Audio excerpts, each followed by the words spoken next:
I'm a hard man against Tucker Carlson, and I refuse to apologize for that, considering what this man is. I mean, the man's a racist. I mean, he's proven that plenty of times, with his replacement theory getting 10 people in Buffalo killed, but one of his viewers decided to take it to the next level.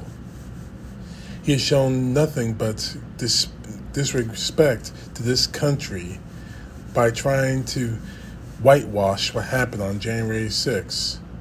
But that's what this is going to be about. I'm going to read you an article from Popular Information posted on March 9th, 2023. Tucker Carlson is the most watched political pundit on television. Carlson demeans immigrants, promotes white nationalist conspiracies, and defends Donald Trump to the death. The pro-Trump commentary is especially important because his audience is mostly Trump supporters. His 8 p.m. Eastern Time show routinely draws more than 3.5 million viewers. On Tuesday night, that being Tuesday, March the 7th, 2023, we definitely learned that Carlson's show is a sham.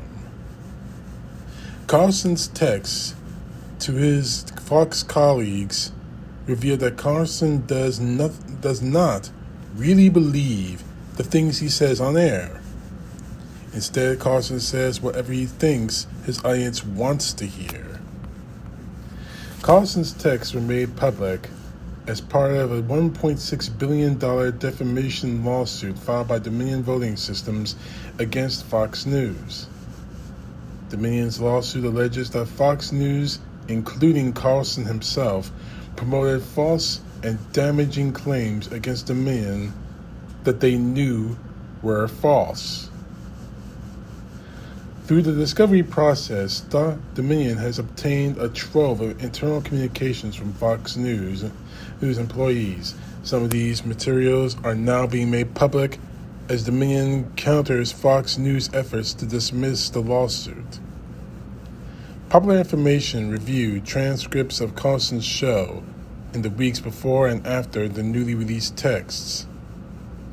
The comparison between what Carlson said to his colleagues in private and what he told millions of his viewers exposes Carlson as a fraud. 1. I hate him passionately.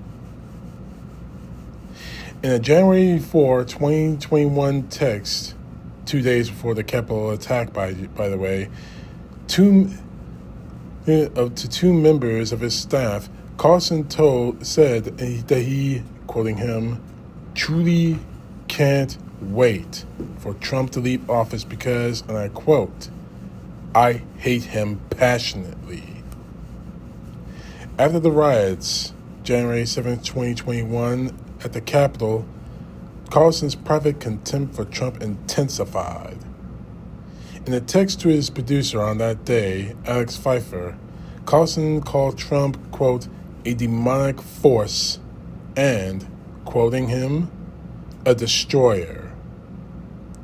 But Carlson told Pfeiffer that Trump was not going to destroy us, quoting him again. Pfeiffer said that the key was to avoid Trump's angry spiral. Tucker Carlson agreed, adding, we can do this. The "this" apparently meant concealing his real views about Trump and pandering to his audience. On the January 7th edition of his program, Trump trashed people who harbored hatred of Trump, saying that they were, quoting him, socially anxious white professionals who loathed the working class. And by the way, it's just not Republican leaders who feel this way. It's our entire leadership class. It's everyone in charge. You rarely hear it spoken out loud, but this is the truth. A very specific form of intra-white loathing at the core of the reaction to Donald Trump. Here is what it is. Nothing more repulsive to socially anxious white professionals than working white-class people who look like them. Pros are their single greatest fear. They remind them of where they may come from or where they could be going if things turn south. So if you understand the hatred, the real hatred, not just the disagreement, but the gut-level loathing of fear of Trump in, say, New York or Washington or LA, you've got to understand that. What? Anyway, Trump, Carlson said, appreciated the working class and was grateful for their support. Quoting him, "You have to be grateful for it too, if everyone else hated you." Carlson added, he didn't mention that he was one of the people who passionately hated Trump. Nice try, Carlson. Number 2, it's disgusting. I'm trying to look away. On January 10th, 2021, Carlson texted a member of his staff who told old Carlson about Trump's decision to skip the Biden inauguration. Quoting him, "I've heard that about the inauguration. Hard to believe. So destructive. It's disgusting. I'm trying to look away."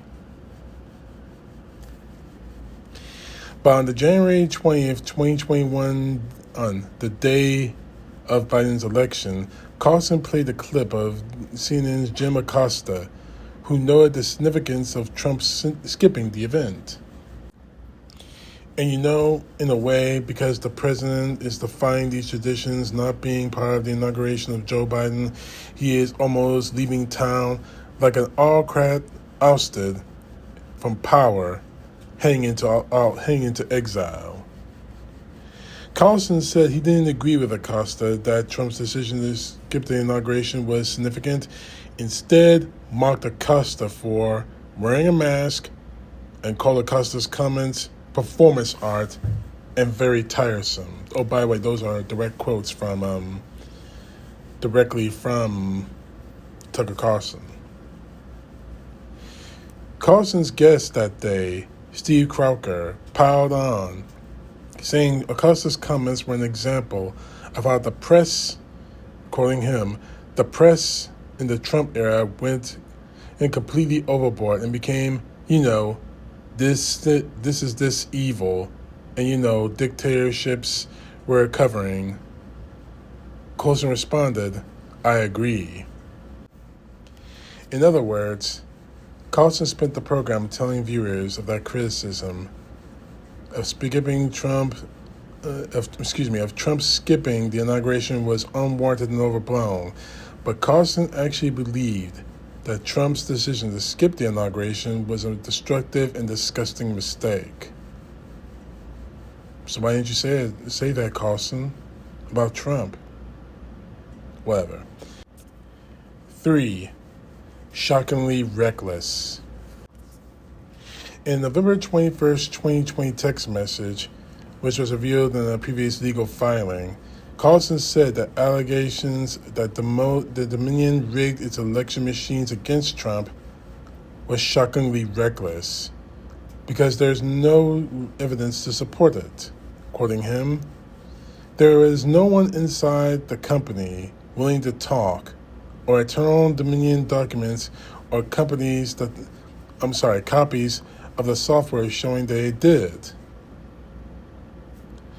A couple of months later, on January 26, 2021, Carlson hosted MyPillow CEO Mike Lindell, who spent months pushing false and unsubstantiated claims about Dominion. By just out of information, Lindell is also one of the largest advertisers for Tucker Carlson. On Carlson's show, Lindell claimed that he was being unfairly targeted by Dominion but would not back down. Quoting him, "Dominion went on TV and said they were going to go after Mike Lindell. Well, they did. They hired hit groups and bots and trolls and went after all my vendors, all these box stores to cancel me out. It's just a shame, Tucker. If they can do this to me, believe me, they can do it to anyone out there. But we're not. I'm not gonna back down. We can't back down out of fear. This time, no one can. Unquote. Carlson did not mention that he believed that Lindell's claims about Dominion were shockingly reckless. Instead, Carlson replied, "I totally agree." In a statement, Fox News accused Dominion Voting of, quoting them, using more distortions and misinformation in their PR campaign to smear Fox News and trample on free speech and freedom of the press, unquote. That's the end of that article. But I need to reread that last quote from Fox News. Using distortions and misinformation in their PR campaign to smear Fox News and trample on the free speech and freedom of the press? Seriously? Fox News' reputation has already been smeared. It's like a greasy stain from a hamburger that someone threw against the wall. Their credibility has been completely destroyed. So, Dominion doesn't need to smear Fox News. Fox News is smearing Fox News. Plain and simple. And the more this kind of crap goes on, the worse, the uglier, and the worse it's going to get for them. But as for Tucker Carlson, we've just shown you in 3 text messages, and not to mention the receipts for them, that we know that Tucker Carlson is a liar and a fraud. Hell, I don't even know, we may be a racist, but even that may be called into question, considering the fact that this man has shown nothing but the fact that he is a liar. The fact is, Tucker, you were uncovered and exposed for being a liar and a hypocrite. You really don't believe the crap you say on television, although, again, I do believe that you're a racist pig. A racist pig with blood on his hands. Oh, yes, I do. But when it comes to Trump, you're just doing it for the money. Or you're doing it for damage control. Let's get that out there right now.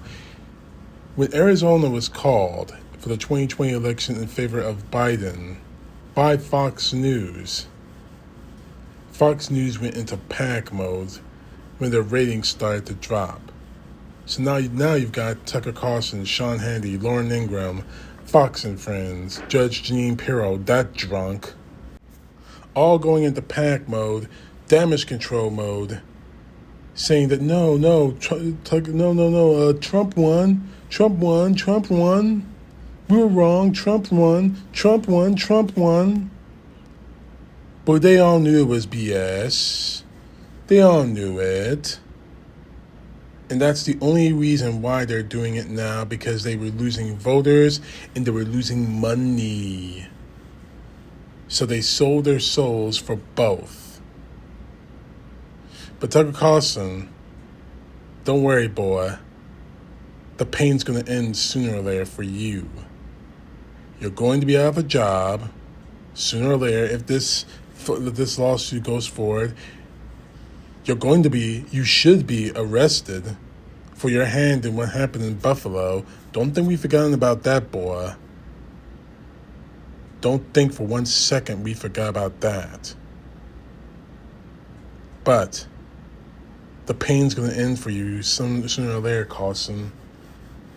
So you can sell your soul to Trump, but your ass belongs to us. And by the way, we still got receipts. CTP Know The Truth. God bless. Peace to the left, justice to the right.